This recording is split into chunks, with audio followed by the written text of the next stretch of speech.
Welcome to another episode here of the WMMA 5 Modern Day UFC Safe here on the channel as we have our show in Perth here on ESPN Plus. It's kind of crazy now how long we've now done this Safe. Now we have seen the UFC leave ESPN as, of course, as everybody knows, they're going to CBS. They'll be on Paramount Plus. Fucking 7 years, $7 billion. I think Paramount itself is worth, like, not even that. I think it's like $6.6 billion company. So that's pretty wild. Probably going to be... I wouldn't say it's the death of pay-per-view, because I don't think they'll ever just full-on kill it. I know Dana said that they were going to kill it, but I don't believe him. As far as... But then again, he's probably on the way out anyways. At least he fucking should be.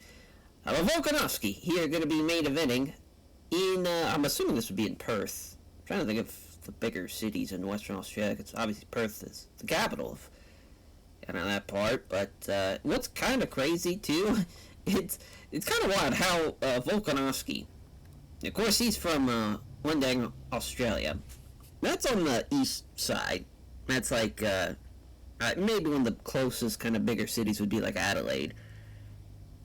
To go from Wendang to Perth, for example, that's like 40-some hours. Australia's fucking huge. I don't think a lot of people kind of realize that when thinking about, because obviously, like in Europe, you could pretty much visit like multiple countries within like a 10-hour period if you're driving places. It's no kind of a big feat. And to go like 40 hours in the U.S. would be, even that is kind of crazy, because, I mean, you could make, for instance, you could go from Ohio to Florida in 10 hours if you don't stop, which is kind of crazy. That's, I mean, fucking Perth, that's, I know it's very isolated from what I've heard. I have not, of course, been there, but as far as, like, from a capital perspective, like a bigger city, it's kind of isolated in a big way compared to a lot of the other places, obviously. Because there's a lot of, like, deserts and shit in Australia on that kind of side. I believe the old geography of Australia, off the top of my head, is not as sharp as it probably should be. But I figured, I'm probably never going to go there. It's so far away. But, hey, at least we know some of the cities. But for Volkanovski, of course, he just came off a win against Bryce Mitchell, but he lost to Michael Johnson, which, again, is not crazy. Michael Johnson has been getting a lot of crazy wins here in this save. He lost to Max Holloway. Of course, his first loss was to Max Holloway here in the save. Of course, in real life, that was not the case. He swept him. But, yeah, knocked him out in the 5th round. And then the Chang Sung Jung fight, which that was a fun fight to do, but it did not work out in our favor. But yeah, of course, main eventing for the ESPN show. It's kind of funny how he's not main evented a pay-per-view in this, besides if he's fighting Max. Just kind of wild. Because, yeah, obviously he main evented against Bryce Mitchell, which I believe that was also, that was, of course, Fight Island. But, which I think that was a great Fight Island idea, to main event, to have that. Because those guys get finishes mostly, win or loss. But for Alexander Volkanovski, he's taking on Zabit, and as far as Magomed Sharapov, as far as Zabit is, again, for a long time, he's kind of like a what if. At 6'1", it's like if he would have not been able to have to retire early. But here in the save already, he got fraud checked. Miroslav Bejic beat him pretty badly, too. Beat him up pretty bad. Moicano beat him as well. He beat him up pretty bad as well. 49-46'd him. But as far as coming off of 2 big wins, Yosota Gusev, Guan Wang, which is no easy feat. Guan Wang beat Arnold Allen, so he's beaten a guy that's been a top 10 fighter in the past. But, man, it's kind of crazy to think he's been ranked throughout the top 10 pretty much the whole time in the save. He's 3rd right now. If he can beat Volkanovski, he'll have a fight with Topuria. Volkanovski, though, I would not say he's got the same grace, because if he beats him, we'll probably give him another top guy. I don't know if we'll give him Max. We might gotta hold that off. Though with the trilogy, we've seen Holloway beat him twice here in the save, but of course, Volkanovski won the first time, so a fourth fight is not too crazy, but it's just they've had a fight every year since 2019. I just feel like that would be a lot, but who knows, though? I mean, it's a good fight, though. It'd be a pay-per-view selling fight. Megan Anderson, against Leah Letson, as our featherweights, of course, the Gold Coast Australian native, coming into everything against the Milwaukee native, 8-2, 12-5. 4-1, though, in the UFC is Leah Letson, who her loss is to Felicia Spencer, shockingly enough. I believe that fight she was the underdog, though. Yeah, so it's not too crazy, but as far as she was ranked, she was actually ranked higher in the rankings, so that wasn't upset. Yeah, they had the split decision win over Zara. Just knocked out Olga Rubin, knocked her out in the first round. She hasn't had a bad fight here in the safe. Don't think that's going to happen here tonight either. Megan Anderson, kind of perfect for her style. Likes to strike, likes to leg kick people, likes to use that, just that crazy long body of hers. Well, I wouldn't say it's a crazy long body. I mean, she is 6 feet tall, but it's not crazy. There's goddamn 7-footers walking around. But for Leah Letson, she's the underdog in this fight, taking on the hometown, the home country in this case, favorite in Megan Anderson. We'll see how she does in that one. And Jake Matthews, the Celtic kid from Melbourne, he is taking on Wally Alves, and as far as 16-4, 15-5 rather, excuse me, and they're both looking for their 10th win in the company. Coming in at 175 is Alves. We probably should have bumped up, looks like, Jake Matthews' weight to 175. That way he's at the actual limit. Jake Matthews is the favorite, though, still, even though giving up 5 pounds. Yeah, I mean, it's kind of crazy. Again, he was fighting at fucking 19 years old, and he just beat Bilal Muhammad. Got him with a Kimura, and he was ranked when he beat him, of course. And that was his first fight in the save, kind of wildly enough. But now he's fighting again here against Alves, and Alves is ranked 19th, so another ranked fighter for him. He has beaten Jeff Neal and Gunnar Nelson, but the Gunnar win was by split. Hasn't had a great performance. That's why he hasn't been on any big cards or anything for us, and because all of his fights have been either average or decent. Not great as far as he was a kickboxer too. It's just crazy. He has not really let anybody up because he's a Muay Thai fighter. He should be able to get some knockouts, have some fun ass fights, and this has not been the case, unfortunately. Maybe that will sway back into the favor of an exciting fight against Jake Matthews, the guy who's going to bring it. Askar Askarov taking on Yuki Ito, as Yuki Ito, the undefeated fighter, coming in as the underdog, though.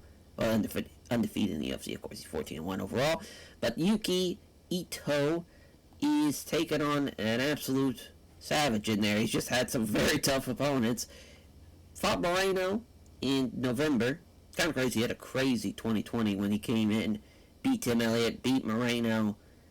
Then had to take on Magomed Biblatov, lost that fight. Had a great fight, though, with Eric Shelton. He just came out on losing in.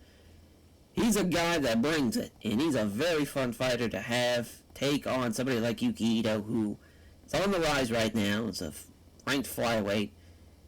He has not really had a bad fight either in the save. Crazy, he had 5 finishes in deep. We signed him. Doesn't get any finishes, but he was very, very impressive against Takasuki Dayamoto. And, Chris Montino was very, very tough as well. That fight was in April, too. Went the distance with him. That was a very fun fight. It was going to be the fight of the night there on the main card, as then for Nico Montano taking on the Queensland Australian native King Casey O'Neill. Both girls not a lot of experience, 6-4 for Montano. Casey O'Neill 5-1. She is the favorite in this fight. I mean, Montano not looking too hot right now. She did come off a win against Caitlin Simmons, but that fight wasn't great either, and she just pretty much laid and prayed the whole time from what I remember in that fight. Yeah, pretty much. So she beats her up pretty bad.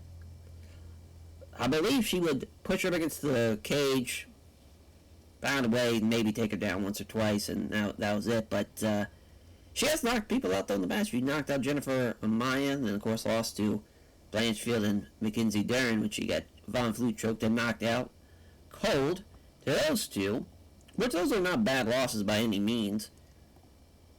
You know, Aaron Blanchfield's a former champ, and fucking Mackenzie Dern's going to be fighting for a title. So, I mean, it's not the worst losses in the world.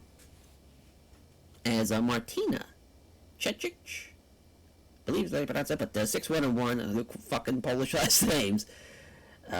She's going to tell Irina Omora, the Tokyo native, already 5 fights for us now, as far as, it's kind of crazy. We signed her up pretty much at the start of September 2020, around that of the summer. That's probably when we signed her. We had a fight on that fight night card that I believe was in Detroit.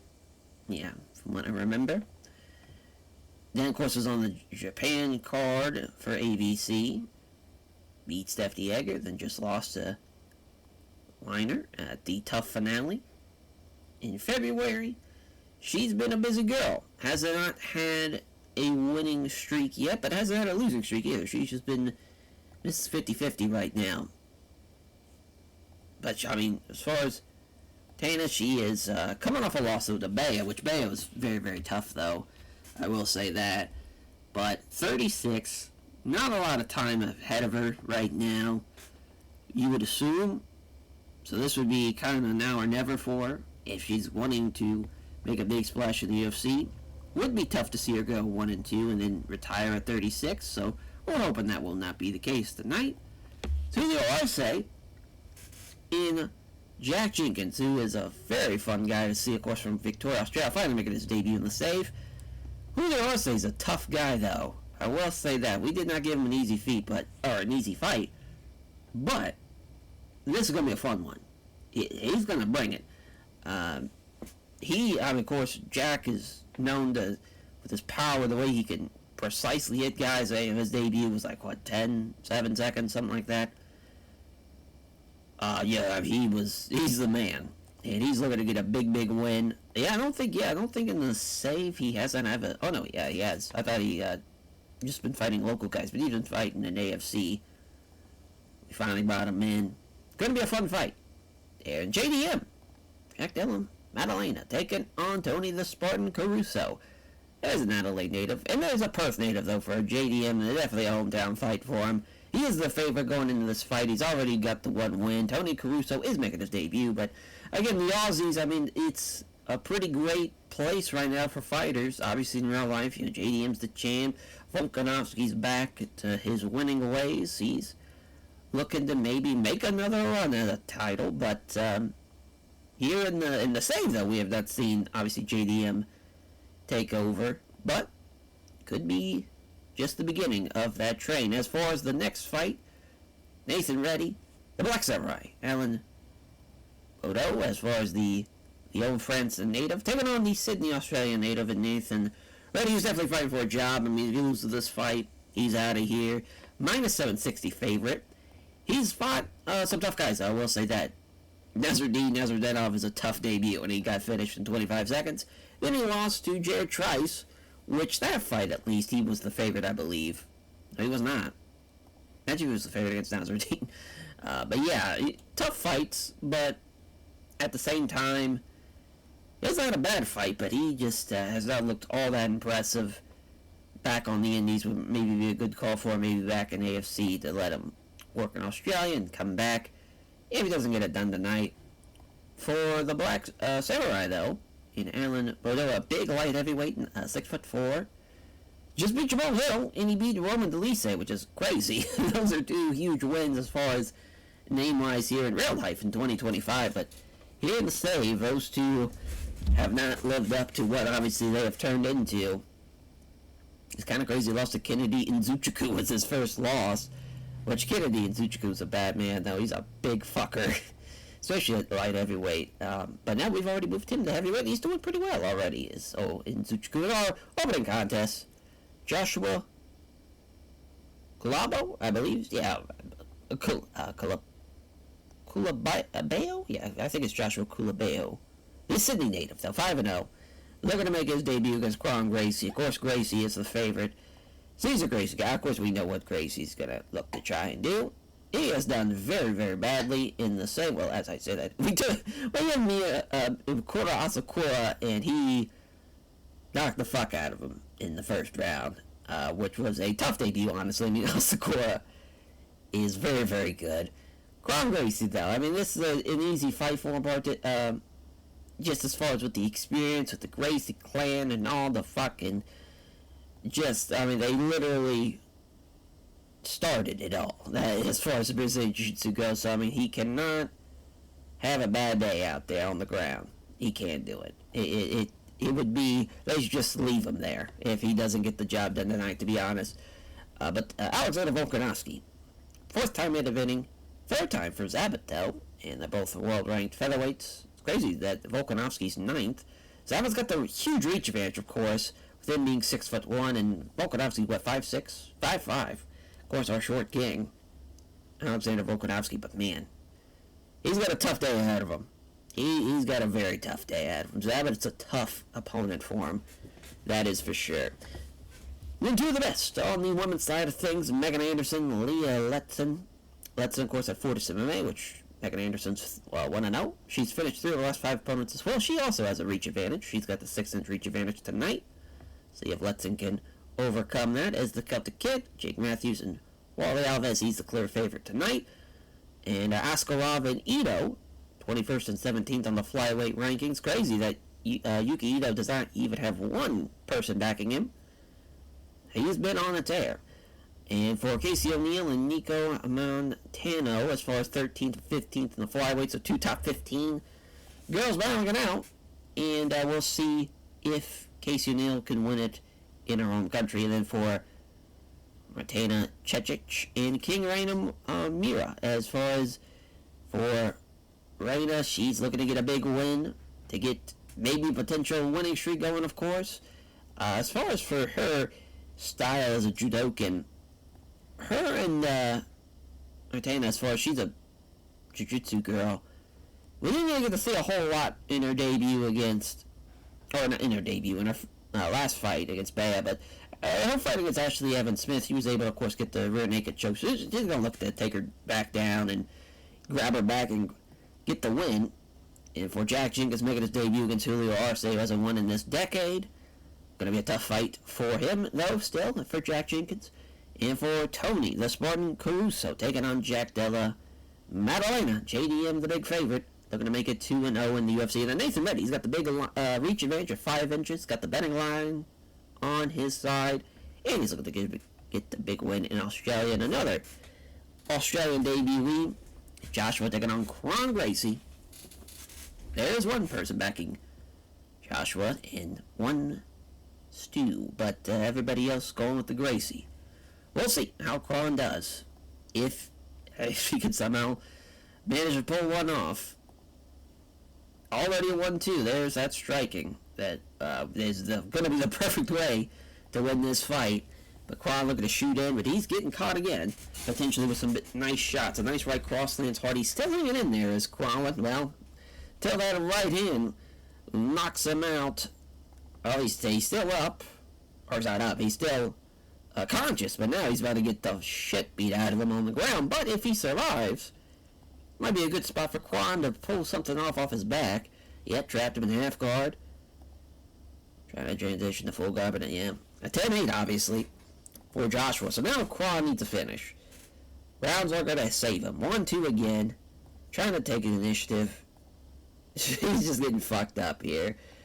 Yeah, I mean, Kron's striking is just elementary, to say the least. Can't even take him down. Well, at least he got him against the cage. Oh, there we go. He grabbed the cage. Oh, you got to take a point, especially with a 10-8 round on the previous fight. There we go. There's a point deduction. So this fight just got insane. Oh, he didn't see it? That's nuts. Finally, he takes him down. Jesus Christ. And now he's looking for a leg lock. Damn, he didn't get it. Went for it again. Yeah, I don't think he's going to get this. Oh, my God. Right when I said it, he was like, I don't think he's going to get it. He finally taps him out. What a comeback for Kron Gracie. Got to give him that. He earned that one. He earned that one. Obviously, for Joshua, tough debut to have him right where you want him. Dropped him. 10-8 round. just couldn't stop the takedowns once they got there, because the only time he could stop was grabbing the goddamn cage. Nathan Reddy, though, and Alan Babbitt as a Badeau, I believe. Again, he's French, so that's probably how to pronounce that. That's Jason Herzog. Oh, referee, here we go. Neither fighter gonna land a big shot. On the left hand. Nice 1-2 from Nathan Reddy, coming in hot and missed the big right hand. God damn, he comes in with the right to the body, but doesn't land it, though. He's got the reach advantage. There it is on that 1-2. Planted him and dropped him with it. Great stuff from Nathan Reddy, and he wins his first fight in the UFC. As Allen's going to be 9-4, Nathan Reddy going to be 9-3. He gets his first win. Great stuff. There, JDM against Tony Caruso. Here we go. Herzog staying out there. Well, it's been a violent one already on this prelim. Oh my lord. 5 quick punches to the big right hand from JDM. Of course, JDM's striking is pretty sensational, honestly. He looks, when he's in the flow and he's just really lighting people up. Oh, as I say that, now he's poked them in the eye. But he's so far landing a nice flurry of punches. One thing about him in real life, he's got a nice uppercut. Don't think we're going to see that here, but who knows? Nice combination again for JDM. Caruso with a 1-2. Nice right cross from JDM. Does find the mark on the right hook. Oh, that kick is checked. Yeah, I mean, JDM definitely won that round. That was a good first round, though. Good first round. Caruso still in there. Went for the big head kick, which was a bad idea from JDM.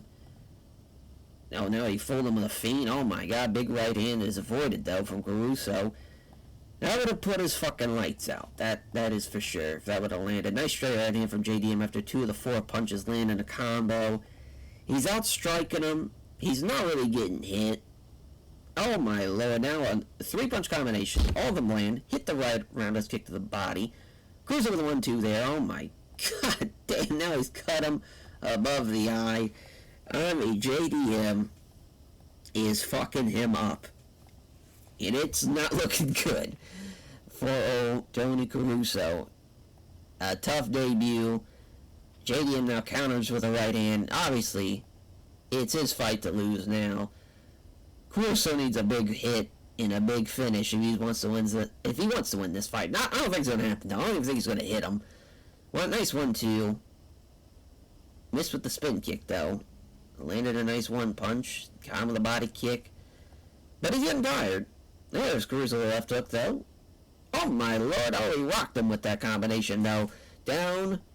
Caruso. Oh, wow. He's hanging in there, though. Big right hand. Thought for sure I was going to drop him. Now he's going for the knee to the ribs. I cannot believe he's held on. Caruso with a 1-2 out of that, too. Jesus Christ. Well, he's a tough son of a bitch. Now he's going to take him down. Oh, my God. Well, what a comeback. But, yeah, he definitely won the round. And it's going to be 30-26 on most of those scorecards. That's a tough break for JDM. Oh, for the tough break for JDM. That's a great performance. Would have been cool to see a finish, obviously, for him with how dominant he was. But Tony Caruso's a tough dude. Yeah, sponsors for backing. Thanks all of them. And he'll get a fight camp eventually. He'll get Australian top team or somebody after that win. He looked incredible. Julio Arce, Jack Jenkins. Here we go. They're weighing in at 145. Both of them did. But Jenkins fighting a little bigger. He is 5'5", though, so that's kind of crazy. Oh, my lord. A nice, powerful leg kick from Arce. Oh, no, that was Jenkins with 1-2. Never mind, excuse me. Oh, nice right hook, though, from Arce now. Oh, man, just about landed that 1-2 with the head kick combination coming in, and that would have probably been the end of the fight. Lord have mercy. 1-2, not hit either. Blowing out Arce trying to get a takedown, which is probably not a great idea. Jenkins forces the strike exchange. Another powerful leg kick. I'm liking the leg kicks from Jenkins. A 1-2 again. You figured the kickboxer would be able to check those. He's getting fucked up with these now. I'm surprised he's not even limping or anything, but obviously Jenkins won that round. He's had a great game plan. Another leg kick that lands. He's better to walk now. Good shit from Jenkins again, man. The leg kicks. just been phenomenal. Now all of a sudden, glancing with a high kick, avoids the jab, still limping around. If he, oh my lord, and never mind, he counters with a right cross. I was about to say, if he keeps it going, he'll probably end up collapsing on that leg, but he just knocked him clean out in the second. That is what Jack Jiggins can do. Very excited to bring him aboard, of course, because he's the fucking man. Not a whole lot of cards not a whole lot of fights rather have went the distance, and we've seen a scorecard. A lot of dominant performances too. I mean, this has been a crazy fight night as far as on ESPN Plus, but this is going to be an interesting one. I think it's going to be a pretty back and forth affair. Just comes in with a jab. Oh, nice left hand, but nothing in there. The big right. Reina again trying to get into the pocket. Nice right hand, lands hard. Oh, got Connor in a feet. Jab and doesn't connect on the old left, on the right hook, and then Chechik doesn't connect with her left jab, but she lands a right hand. Oh, nice straight right hand after the jab hits home from Reina. She's landing more punches. She's looking good. Yeah, Chechik is definitely not the better striker. Caught her with a crunching right hook. Chechik needs to grab a hold of her and try to take her down or something, because, I mean, the striking has not been the case. Tonight, she has been getting fucked up. Oh, caught her with a right hook. That's got to be it. Oh, up, knocked her down, but didn't finish her. Now she will. God damn, what a great performance, though. I mean, Chechik's not an easy fighter to beat. Yeah, and she retires. So for that one, we figure that might be a possibility. Yeah, tough go. Tough go, because Reina, I mean, she's very tough. Very, very tough. Gets the knockout win. We're on the main card now. Mark Otto's referee, cage side judges. Here we go. Comes in with the feet, looking to grapple with her. Oh, nice straight left hand. Now she cut her already. Wow. Look at Montana. She is already. Oh, and she actually caught that last kick to the O'Neal. Can't take her down. Trips her. Nope. Oh, just grabs the cage again.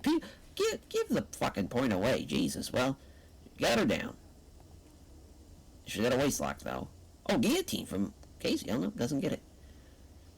Yeah, trying to get several punches going to the back. That's not happening. Another guillotine attempt. Again, that gets stopped. Yeah, Casey's just going to keep on jumping to Gilly, I'm assuming. And they're going to stand him up. Good call. One. Oh, well, just missed on the jab. And she hit her with a straight left. I mean, I think, oh, God. We went too far back. I'm going to say, now looking for the scorecard. I mean, Casey did take her down and did jump a Gilly, but it's a close fight. It's a lot closer than I actually thought it was going to be. The betting line is pretty much on point, at least from what we've seen. Two right hands countering here from Montano. Great stuff there. Went for the leg kick combination. Doesn't get it, though. Montano comes in, looking to get her against the cage. She does so. Oh, they actually got a separation, though, so Casey O'Neal got out of it, and now nice counter here, left jab, kick to the leg, lands one of the three punches. O'Neal steps back forward to the left of the body, doing a good shit here. Casey O'Neal's got a hold of her now against the cage again, hard stomp, takes her down. Yep, got side control.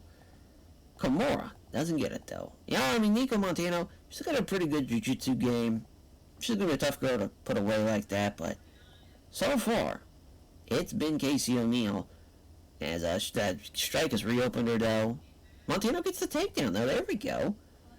So now she's taking him down. She's looking good. She's taking some punches now on the side of the face. She's trying to pass guard. It's a scramble immediately. Trying to maybe trip her. Yep, excellent outside leg trip. Gets her down. Kimura doesn't get it. And that's got to be the end of the round. Yep, that sure is. 30-27 probably. Yeah, from King Casey O'Neal. Montano's going to be 6-5. I mean, it's tough, because she's fought, pretty much been the underdog in all of her fights. But at the same time, I think Invicta would be a good idea for her to get some more fights in, because she does not have a lot of experience. But she had more fight experience than Casey O'Neal did, and Casey O'Neal looked tremendous out there. So our next fight on the main card, the flyweights, Oscar Bullet Askarov and Yuki Ito. Herb means a referee. Here we go. They touch gloves. Ito with a strike. Jab in exchange. 1-2 from Ito. Counter to the left. Caught him with a feint. Nice left hand. Jab, missed it. Nice left cross lands from Ito. Askarov coming in. to grapple with him, but he gets caught with some punches because Yuki Ito's a bad man. Caught him with a beautiful straight left, though. My goodness. Askarov's going to keep pushing, though. Yeah, caught him with a feint. Oh, damn. Nice 1-2 there from Ito. Jabs wide, and with a straight left to the ribs. Oh, my Lord. Went for the head kick. Lands it, too. On the side of the head. Cut him up with it. Good hand speed, though, from Ito. Flurry of punches comes and goes. But Askarov's able to catch that body kick, and that's going to be a takedown. Not what you want if you're Yuki Ito from the bottom. Clock running down. That's the end of the first. Yuki Ito's won that card, but it's close. I mean, listen, Askarov's going to need something crazy. Caught her with a left roundhouse kick to the body. Jabs wide. Scores the left cross, lands hard. Counter jab from Askarov, crunching a left hook here after the jab hits home. Steps into the pocket. Jab at a straight left. Jab in exchange. Oh my Lord, Ito with a jab and a left cross to knock him down. Yuki Ito might have just won this fight. He sure did. 3-0 in the UFC. Another finish as well. He's been phenomenal. Actually, that's his first finish in the UFC. But yeah, he was back to his old form. He was in deep. But Yuki Ito could be a top 5 flyweight, potentially. And he might be the first, as far as Asian-born, as far as UFC champ. So that would be massive indeed. As far as the Celtic Kid, Jake Matthews, Wally, Alves, Jason Herzog's referee, cage that judges. Here we go. They clinch up. Alves looking for a takedown already, and Jake Matthews is saying, fuck that shit, I'm the better grappler. He's showing it there. But now they're just going to go up against the cage. Hate to see Jake Matthews trying to just kind of lay and pray. Wear him down, just try and get something going. He's the aggressor, he's trying to get up against the cage, but he's still going to get him. Oh no, Alves is hanging in there. Now he's a down position. And he's looking to trip him. Oh my, he's got the excellent outside leg trip. That's the end of the round. Not a whole lot happening though, unfortunately. Matthews was the aggressor. Got him up against the cage. Short punches the body. They fight up close, start wrestling. Looking to muscle Alves against the ropes. Or against the cage. Smothering him again. It's tough to see a fight like this when we've had so many great fights and so many great knockouts tonight.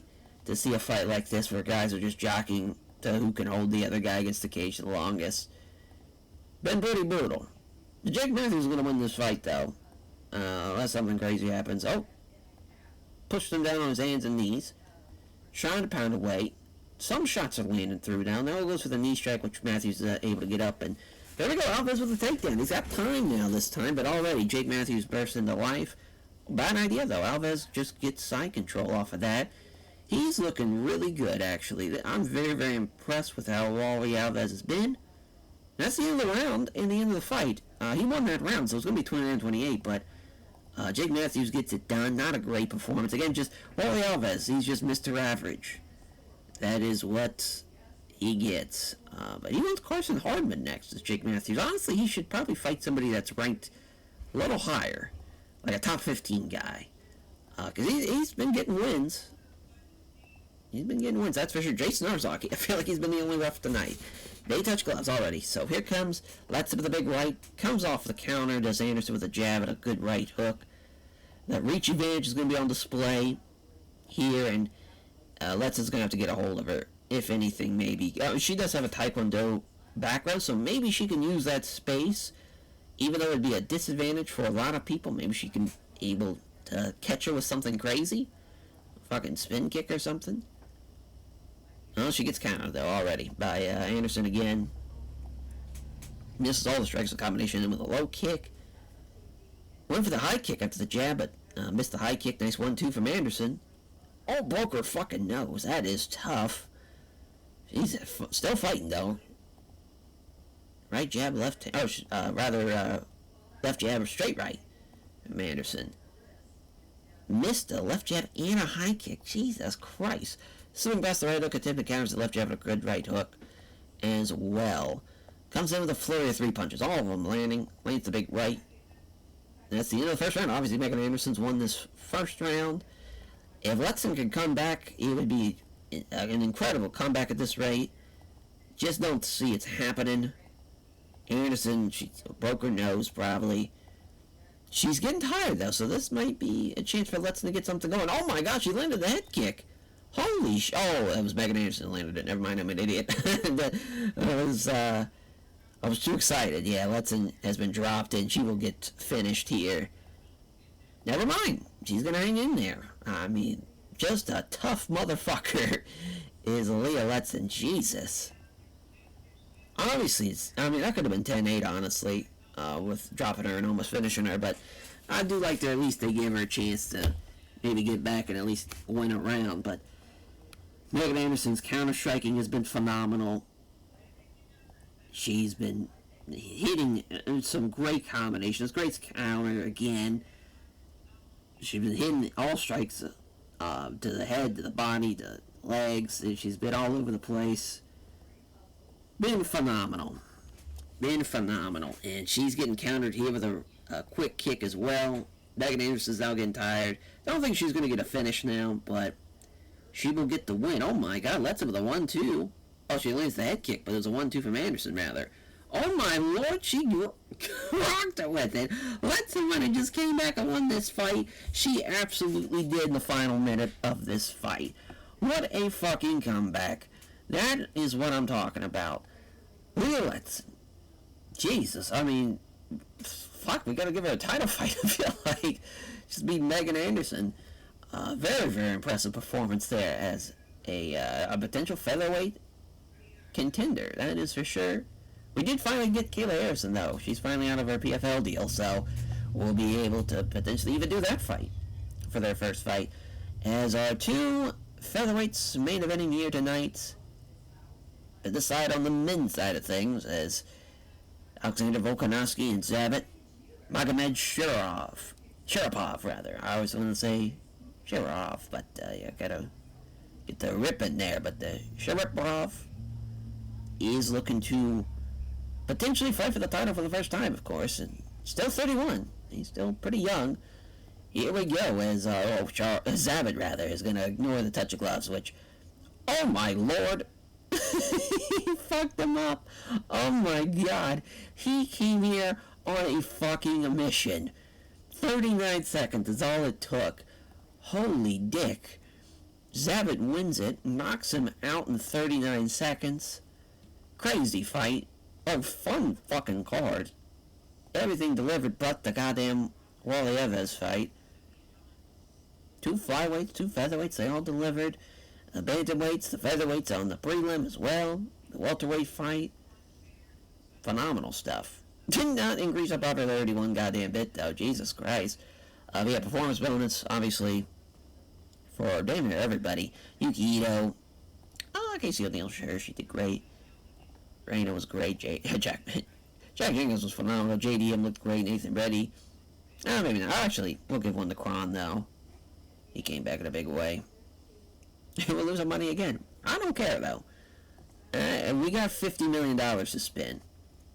Those guys deserve every fucking coin. Deserve it all. Damn, and we were running in Western Australia the same day. That's probably not a smart idea there. Australia Fighting Championship. Tough. That's pretty hilarious. Man, I cannot believe Volkanovski, not even a minute. Didn't touch gloves. Figured, oh man, the crowd would have hated that. The crowd probably would have burnt the fucking arena down, honestly. That would have been tough. That would have been a tough thing to lose. That would have been a tough sight to see, man.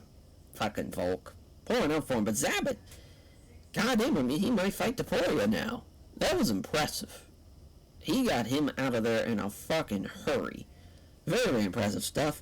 Looks like it's going to take forever to load into the next day, so we're just going to end it here. Oh, there we go. We just have to threaten it. As they won Zabit. Good fucking luck. Good fucking luck. Oh, Rison's got a show. Good on him. Of course, our next show will be in New Orleans. We'll be in Louisiana for Dustin Poirier to Usman. Nurmagomedov. He gets his revenge against Nurmagomedov. He can maybe avenge that Habib loss. Moicano and Sodiq Yusuff on that card as well.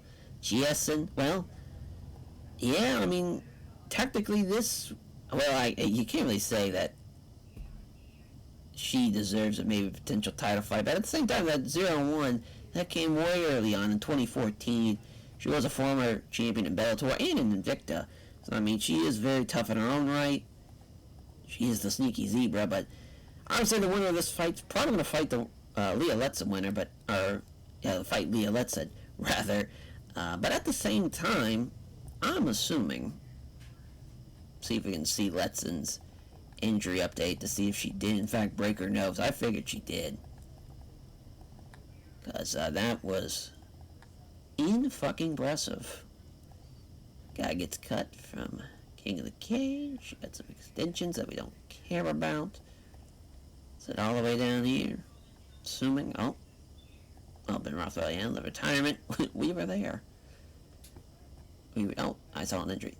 Yep, she did in fact break her nose. That's crazy. Yeah, a lot of people are pretty upset. And we do have just a couple more shows for ESPN Africa. We don't really run the Africa ESPN because we have the one HD or True HD, something like that. One in Africa that is in the save. But yeah, I mean, that was a very fun fight night. That's exactly the type of fight night you want, where it's people tuning in. Especially in Australia, we could probably do it at like a pretty early time and just have a fucking blast with it. But that will do it, though, for this episode. Thank you all for watching, and we'll catch you guys next time for a ABC show in New Orleans. We'll see the Diamond get it done as the hometown guy, unlike Alexander Volkanovski we just saw. Jesus. Take care, everyone.